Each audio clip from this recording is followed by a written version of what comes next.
Good morning, sports fans from all around the world. I am your host, Jeff Dawson, East Coast Sports Investors. And this is your breakfast bankroll for April 2nd, 2022. I hope everyone survived April Fool's Day, as it's Final Four day, finally. Will the TARHEELS send Coach K back? And what a way to end a career by losing to your arch rivals. And the first time ever that they have met postseason in the tournament, and would be one hell of a way to go out. I'm torn on both games in the numbers. I'll get into that later. And NOVA, will they overcome Mr. Moore's injury and a little movement overnight? I was kind of starting to feel it might go the other way, so we'll talk about that. Anyone that listened yesterday, I threw out some pizza and beer money on South Carolina -8 or 8.5. They win by double digits. And I also talked about UConn +2. They win outright, so it sets up a game, South Carolina versus UConn tomorrow. I think I've seen South Carolina -3.5 or 4.5. We'll talk about that tomorrow. Two leans I gave out in hockey. One was +133 with the Blues, down 4-1 early. Rally the troops to tie it 5-5, and then to lose in overtime 6-5. But the other game was the Ducks. I always talk about trusting and respecting the opening line. That's a big part of what we do here. The Ducks opened up -145, steamed the other way, all the way down to -115. Box to wire, 5-0 win there.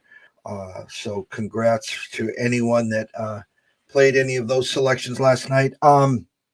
For the week, our ECSI VIP 5-2 plus 3.33 units. So we are getting a lot closer to our envelope Monday, our third in the last 4 weeks. So we're very stoked there. So a busy day today.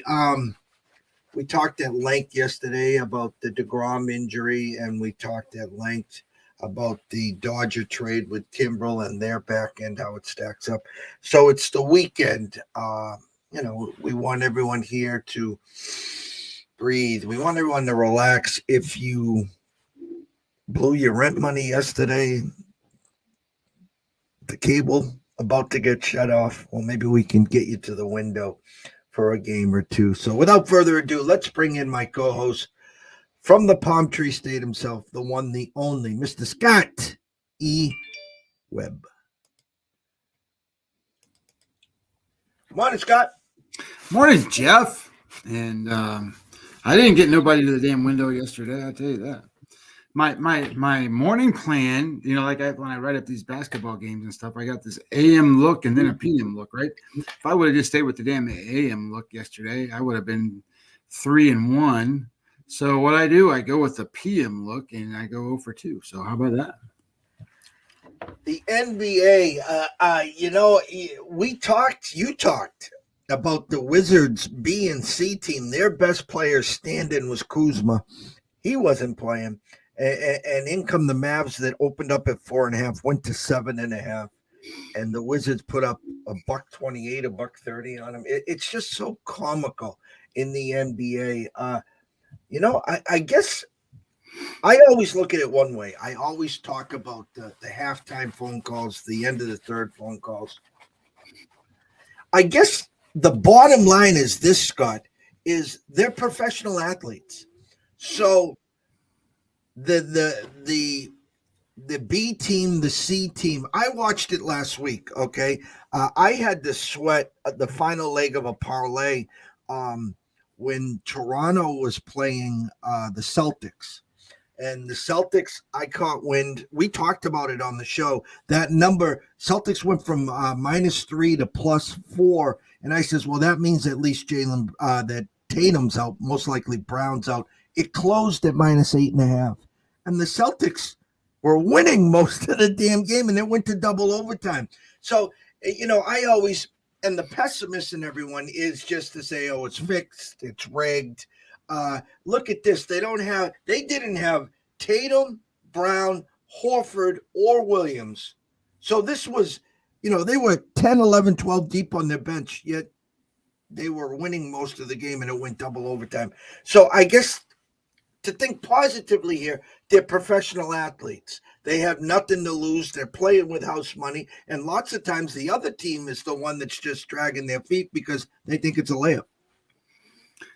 Yeah, I think I've talked about some of this stuff in the past where, if you've never been to an NBA game live, you need to go. And the reason you need to go is because you really get to see the talent of the players. I know you see it on TV, but it's not the same as on TV. It's not. You don't see them running up and down the floor so much on TV or respected as much. But they bang and beat and just it's a way more physical game than what you give it credit for, and then the physicalness of it combined then with the athletic skill that these guys have, it's unbelievable. So if you've never been to an NBA game, you got to go. There's just to experience it once, and then we've talked about how. There's 300 NCAA schools that Mr. Jeff over here has to try to handicap because I ain't doing it. Jeff has to try to handicap 300 schools, but there's only 2 rounds of the NBA draft. So I think there's 30 teams in the NBA or something like that, 32, maybe 30. What does it say? It's 30, just make math easy. So you got 60 picks, 300 college basketball teams are going to draft into that 2 rounds of drafts. And half of those guys, or more than half of those guys, are going to come from overseas. So you're really looking at about 30 players at the most coming out of college basketball out of 300 schools to make it in the NBA. So that tells you how good these guys are. And I would even tell you that the guys that get drafted in the second round get cut. So it's the cream of the crop. And if you sit the bench in the NBA, that don't mean you're not a bad player. Doesn't mean that at all. That means you're still one of the best in the world. So anyway, I do understand exactly where you're coming from and what you're saying there. And my original strategy was to do these 4 games yesterday, and if I had 3 overs and 1 under, and 2 overs hit, the 1 under hit in the damn Laker game that I actually was on.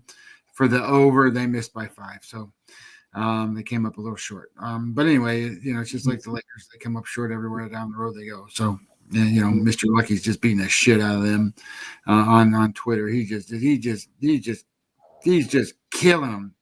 And every time you turn around, you got something to say about the Lakers. Yeah, and I was actually up late last night. It should have been the last night of the transfer of the brain cells on the west to east. And I was following it on my phone, and some years it's just not your year. They make the Westbrook move, and that just blew up in their face. They had Buddy Hield, and that was the guy that they actually needed. And Lord LeBron shot that down. And so now, you got to sleep in the bed that you made. And it just hasn't worked. And then, of course, I got to take my hat off to LeBron. I think 39 years old, leading the NBA in scoring. He has done everything in his power.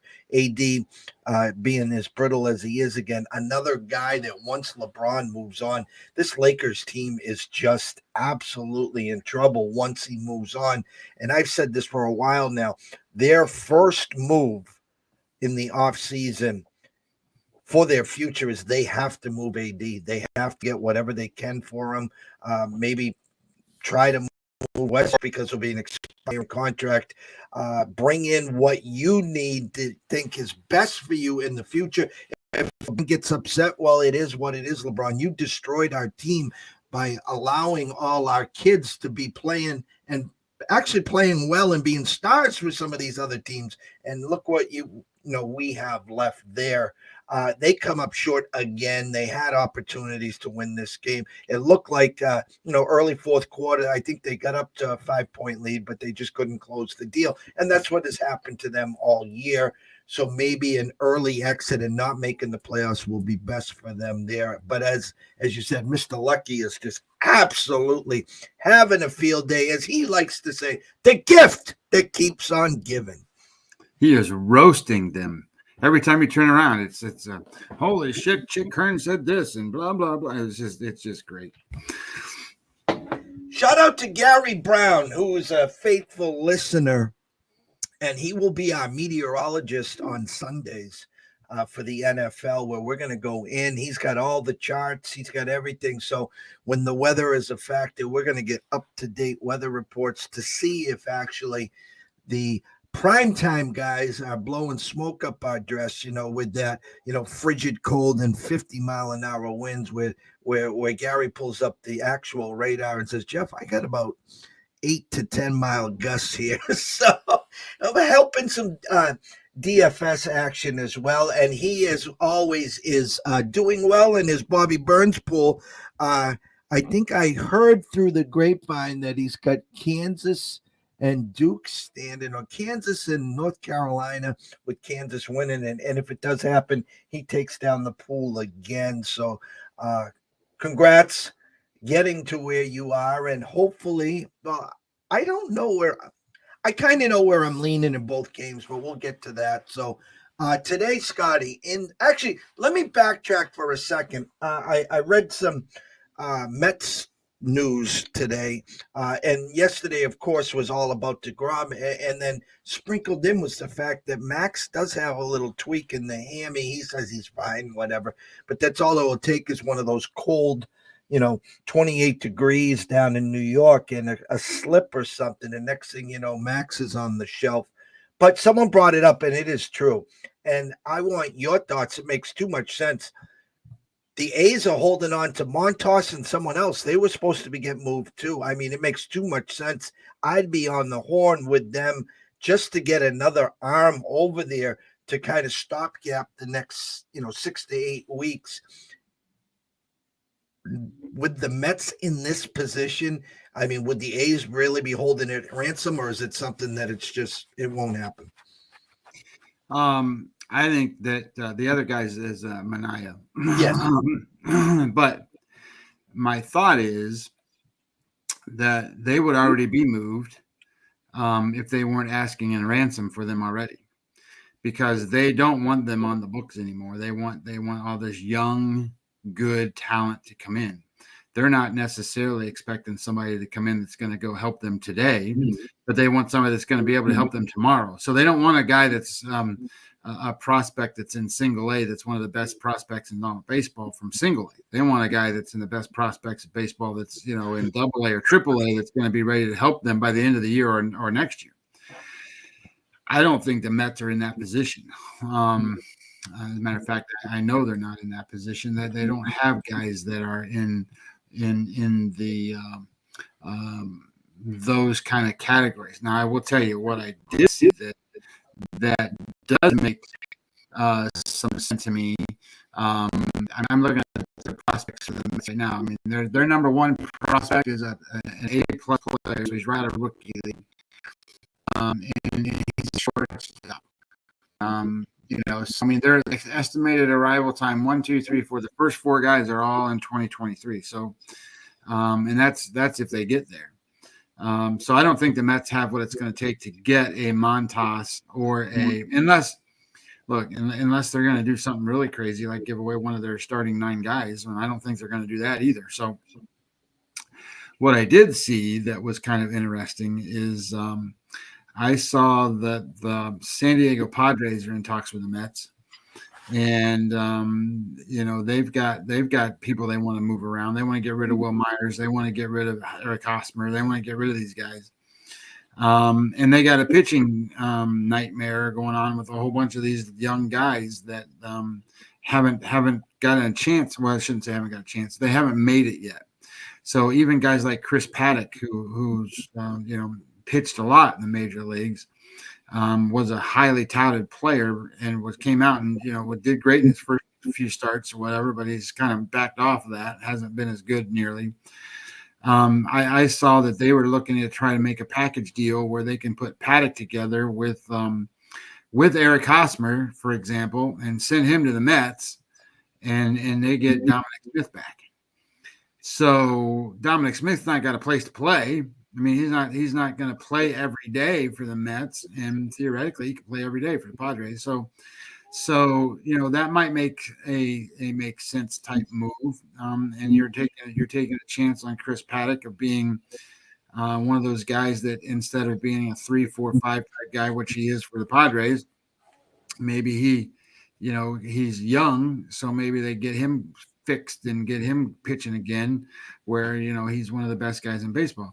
Mackenzie Gore is another guy. I mean, people forget about his name, but Mackenzie Gore throws 98 miles an hour. He's in the Padres organization, and he just has not punched through.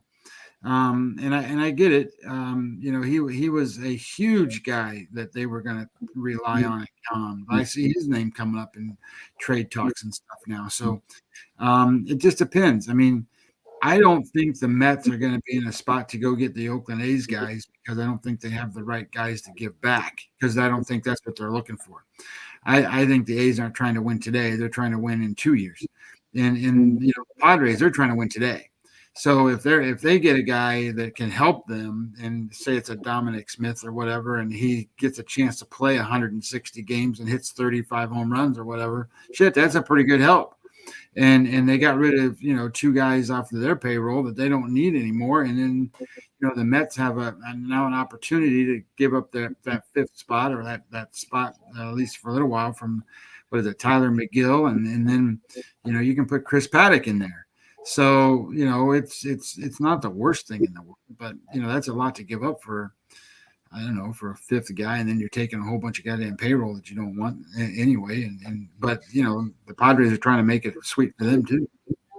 Yeah, and I talked at the trade deadline about Hosmer last year. I thought that made too much for the Red Sox. They were looking for that first baseman, and once Rizzo ended up signing with the Yanks, and have the Padres pick up X, and he'll take care of Y and Z, and bring Hosmer over to Boston. I think with the change of scenery, he would have helped defensively at first. Yada yada yada. That makes too much sense, I think, for both sides. Yeah, you're going to get you make the Padres pick up some of that payroll on Hosmer. You're getting Paddock showed flashes. He throws hard. He's young enough. And I think the cowboy hat and the mystique would be a great thing in New York. So I'm all in on that one. Shit. And you sprinkle in a Mackenzie Gore or whatever, but it makes too much sense. I wouldn't be surprised there. We'll get off baseball in 1 second. You hearing anything on Conforto? Anything? I mean, I feel bad for the guy at this point. Well, the only thing that I heard is the reason why he isn't signed is because I don't want to call it a practice because that's not what it was, but in his summer routine, he, I guess, dove for a baseball and hurt his shoulder. And when he hurt his shoulder, he obviously is a free agent, but he didn't want to. They stopped all the negotiations on signing anywhere. He wanted to go get healthy. So theoretically, at this point, he's starting to take offers again, and I think that he's getting to a point where he's strong enough or healthy enough to turn things up and probably show up someplace. So that's the only thing I've heard. I haven't heard team names. Although, I threw that thing out about the Dodgers yesterday only because, that only makes sense if you're going to get rid of, one outfielder and you can bring in a Conforto. What the hell? There's a lot of teams that need outfielders. The Cleveland Guardians can use an outfielder, and, a lot of teams can use outfielders. Well, I find it comical because it came out yesterday that the Sox were interested in Pollock. Okay. And I don't know if that was a PR stint or what, but supposedly they're looking for an outfielder. And this just burns my craw because you had Renfro, who, listen, he played great for us out in right field. He's got a cannon for an arm. I think in the second half of the year, he started to try to show it off a little too much. And I guess there was some rumblings that in the clubhouse they were, Cora and company were trying to tell him, hey, can you do us a favor and tone that thing down a little? And he had the power, he was hitting homers, and now for them to come out and say, we're kind of looking for another outfielder. That's your fault for bringing JBJ back, who can't hit over 200. He has that 1 month he gets hot, and he, defensively, listen, he's great. I'm not saying he's not good defensively, but if you're looking for power, you had the power. You had the Dwight Evans cannon in right field, and you just gave it away to bring him back. So that's why I was wondering, if the price is right, even if the Sox might be interested in Conforto. I don't know who wouldn't be interested in Conforto, to be honest. He's an above average outfielder. He's a well above average hitter, and he's a young guy. I mean, he's not 24 young, but I mean, he's still a young guy, and he's a proven commodity in Major League Baseball. So, I mean, he's a 3-4 hole hitter for the Mets for the last 3 or 4 years, for God's sakes. So I think there's no question that teams are interested in Michael Conforto. I mean, I don't think you're going to have to pay, you're not going to have to pay a ransom to get him. Now his agent is what's his name, Boris. So that can be a problem for people. But I will tell you that he can help a lot of teams. And some teams, if they do it right, he might be the guy that puts them over the hump. Some of these teams are in some bad. What if he played for Milwaukee?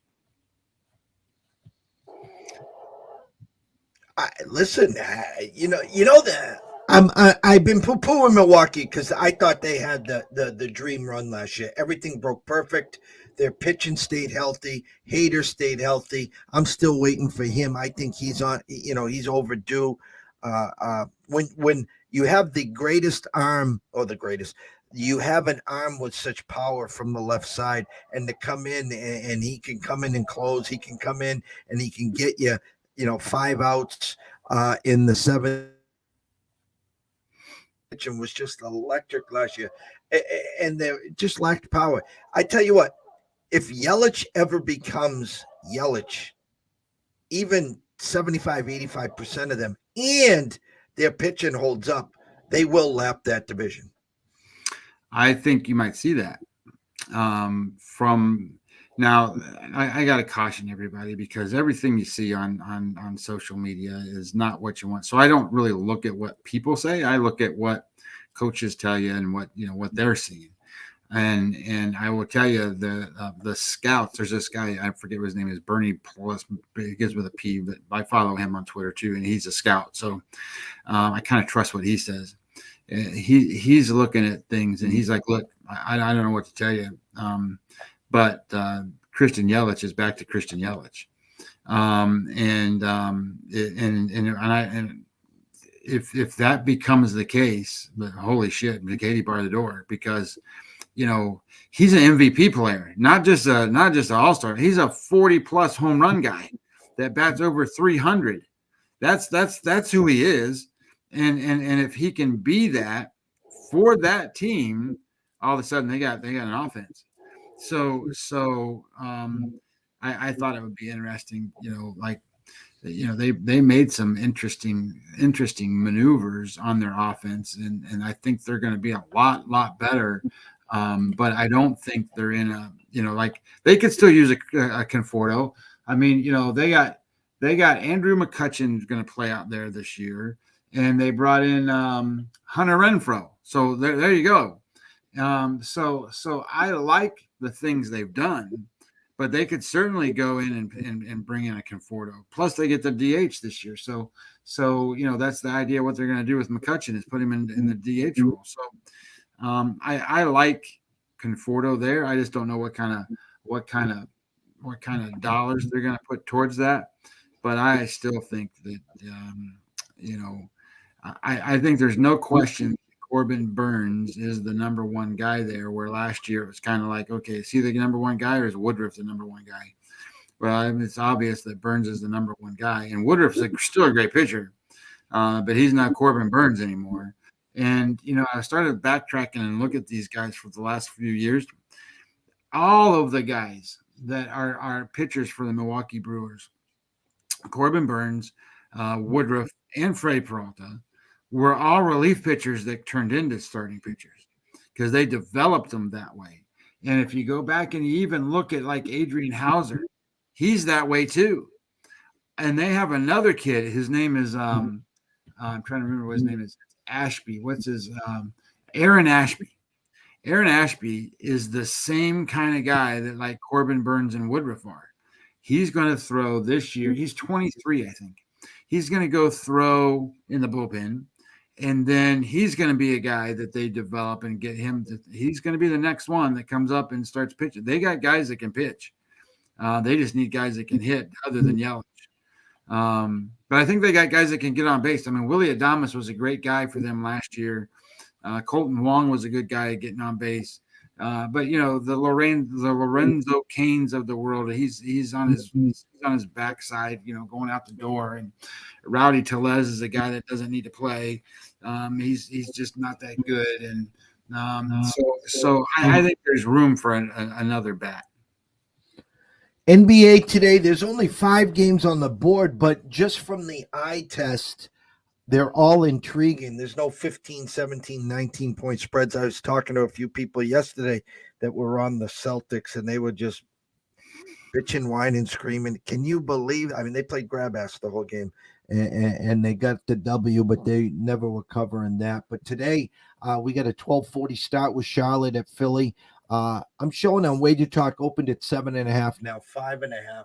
And then if I go over to Don Best, I see that game actually opened at 5.5, pushed to 6 at Jazz, but it's staying at 5.5.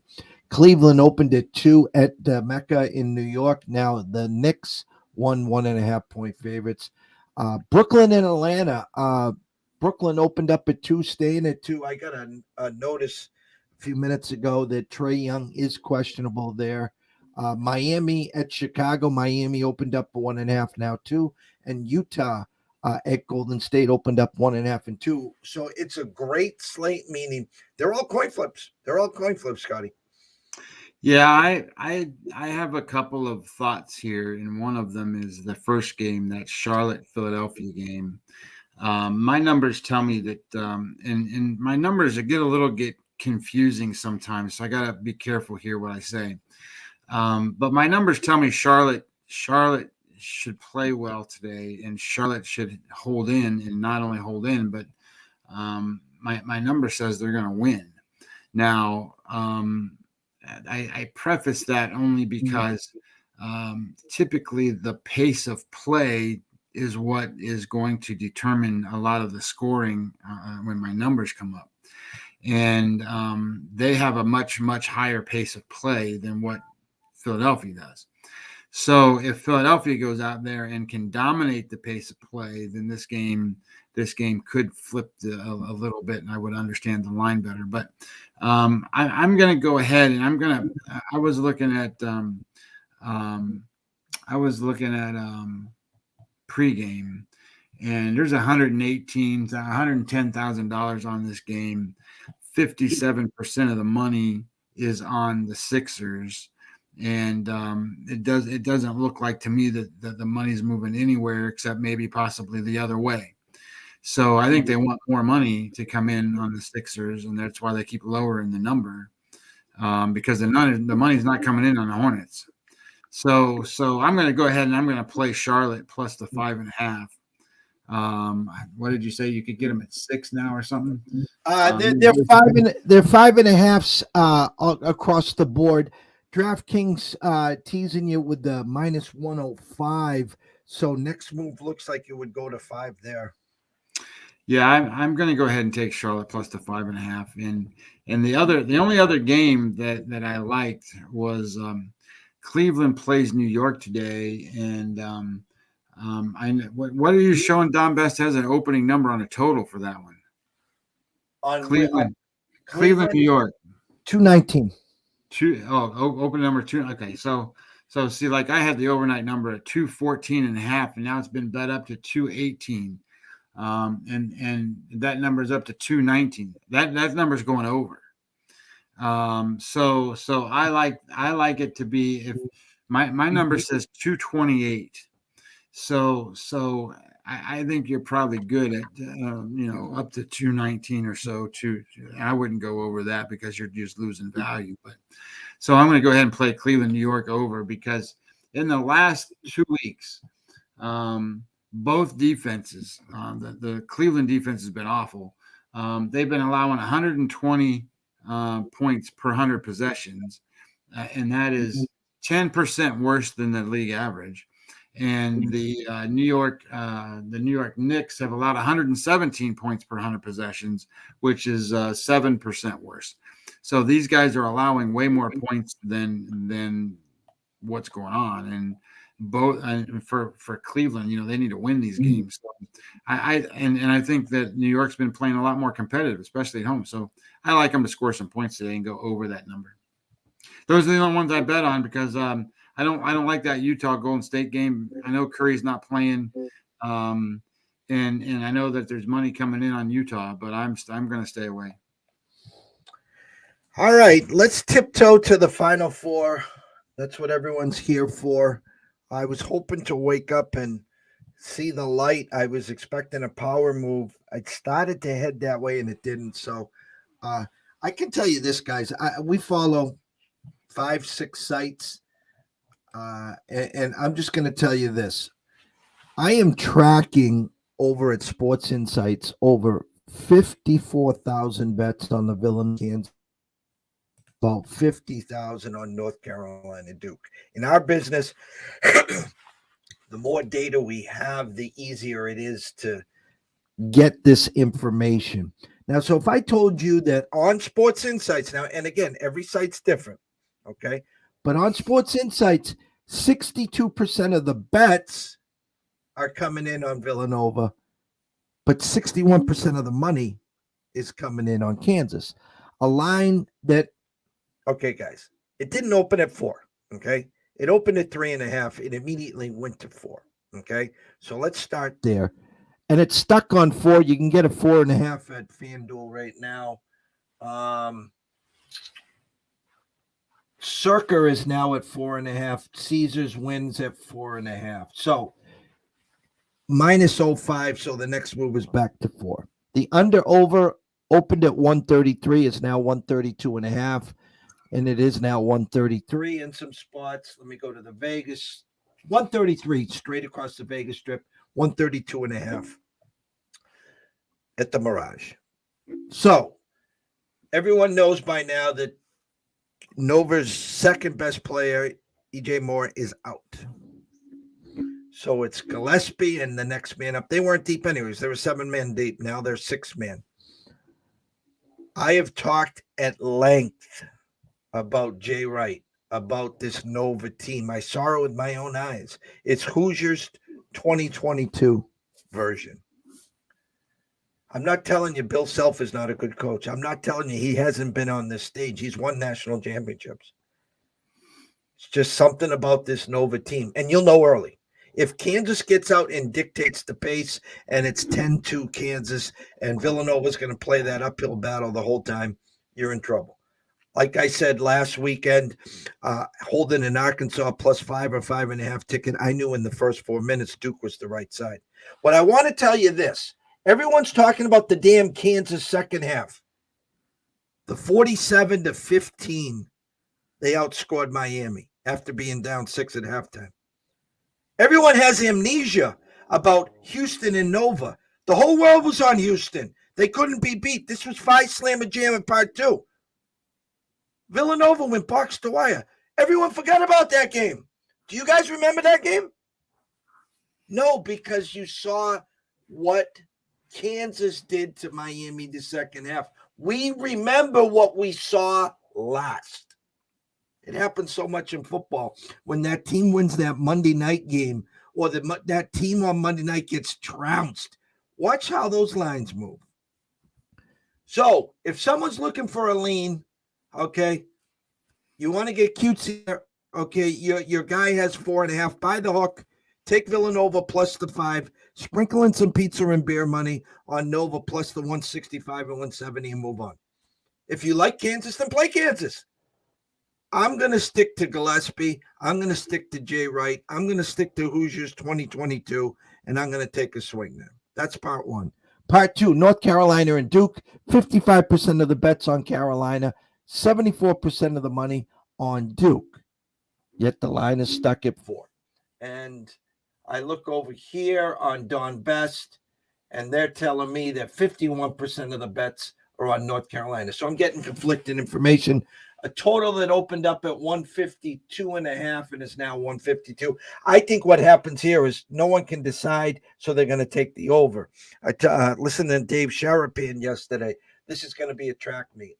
And again, it's in the dome. So you usually will see some early struggles with the shooting and the perception. It takes a little while to get used to the rims and the lighting there. But I see everyone going to run to the over when it comes to it. I don't know if I like Duke. I don't know if I like Carolina. I'll just take the over and root for both of them. I thought that the line would open around 5.5, get pushed to 6. Carolina beat Coach K in his final home game in Cameron on senior day. They obliterated him. That line was Duke -11 at closing, and Carolina wins box to wire. I'm torn here, to be honest with you. I really am. I don't understand the Carolina backing, and they're playing great ball. They are playing fabulous ball. They're playing with house money. Hubert Davis at the Final Four. This team at the Final Four. An ACC division league that everyone said was down and out. Well, they got 2 in the Final Four. I think the number's spot on. I think Duke wins. I think they're playing Monday night.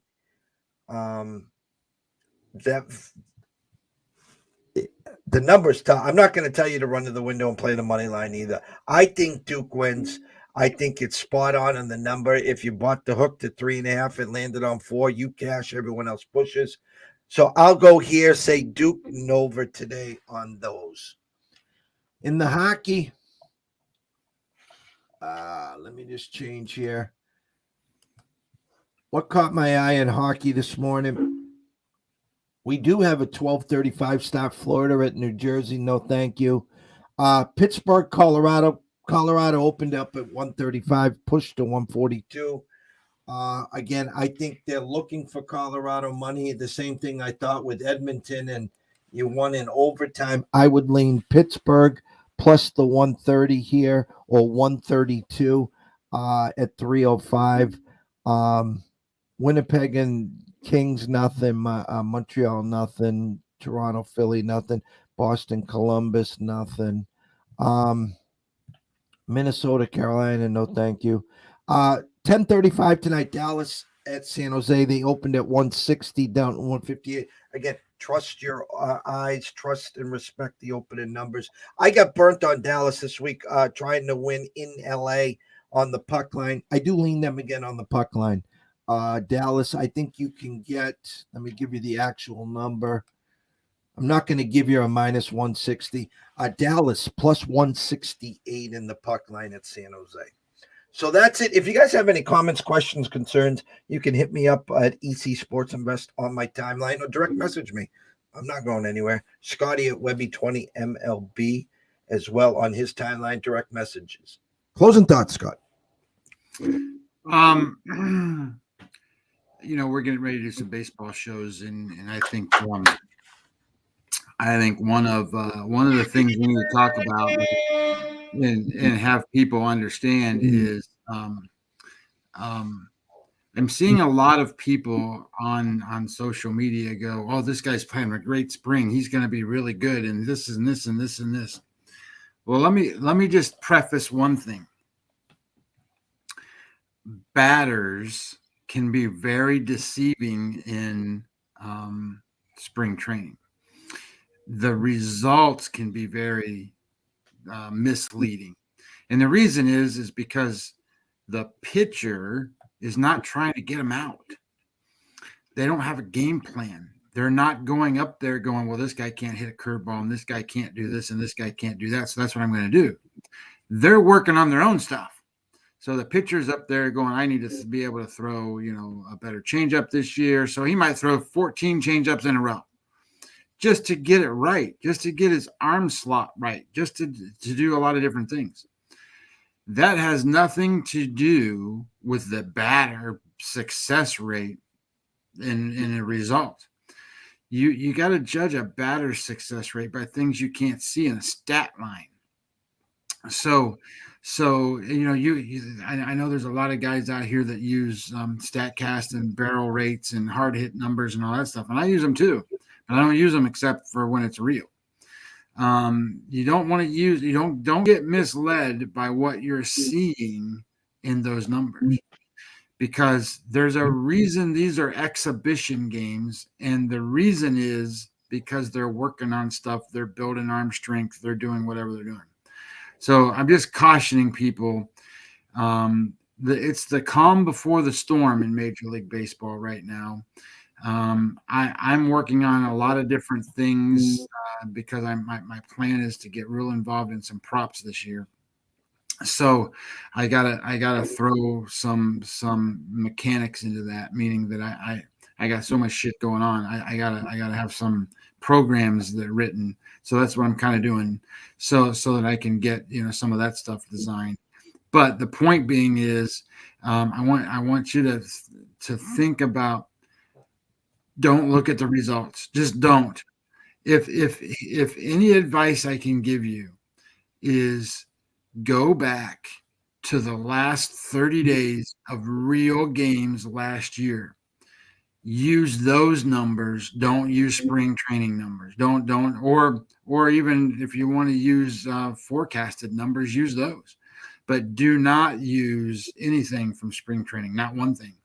Other than you can tell if, you can talk about pitching velocities and things like that, because that does matter. But all the other stuff is immaterial. It doesn't matter. It's all practice. It's all extended practice.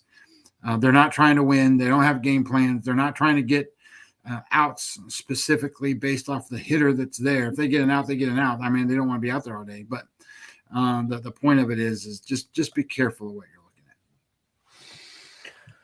For myself, I was going to say, unless your name is Mr. Kellenick, which I'm starting to get a little nervous with, but that's for another day. And we haven't used the name Cody Bellinger all week, so maybe he's doing okay now. We don't know. But anyways, for myself, it's the Final Four. Have some fun with these games. Again, all four teams can win. There is absolutely, I'm not trying to play both sides of the fences. As I was listening to Scotty and, I gave my breakdown of the Duke, North Carolina game. I'm still sitting here saying there is a lot of respected money on Carolina, and maybe they think that it's such a great rivalry, and the fact that they know each other so well. The fact of the matter is, hey, Duke, North Carolina, you're going to give me 4 points on a neutral court? We've already beaten this team at their place? Okay. So it's a real tough game.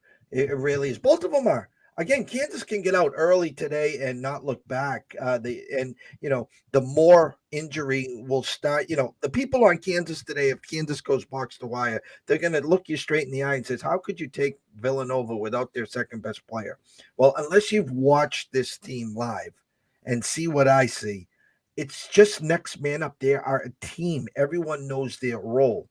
Okay. So if you're sitting at the 10-minute timeout and the score is 8-7 Villanova, you can send me a high five or something and say, wow, okay, I get you now.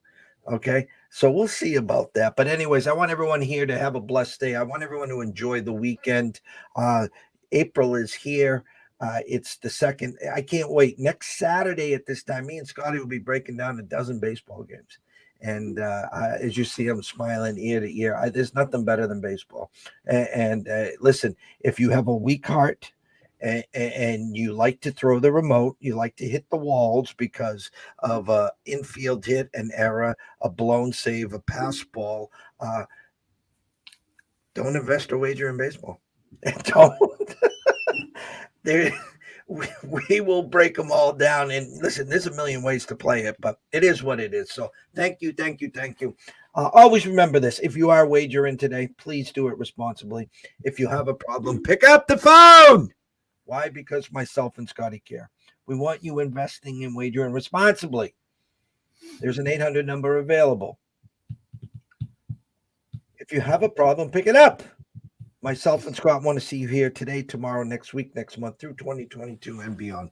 From myself, Jeff Dawson at EC Sports Invest, from Scotty Webb at Webby20MLB, we wish everyone a happy, joyous, and free day. Enjoy the Final Four, and we will see you bright and early tomorrow morning.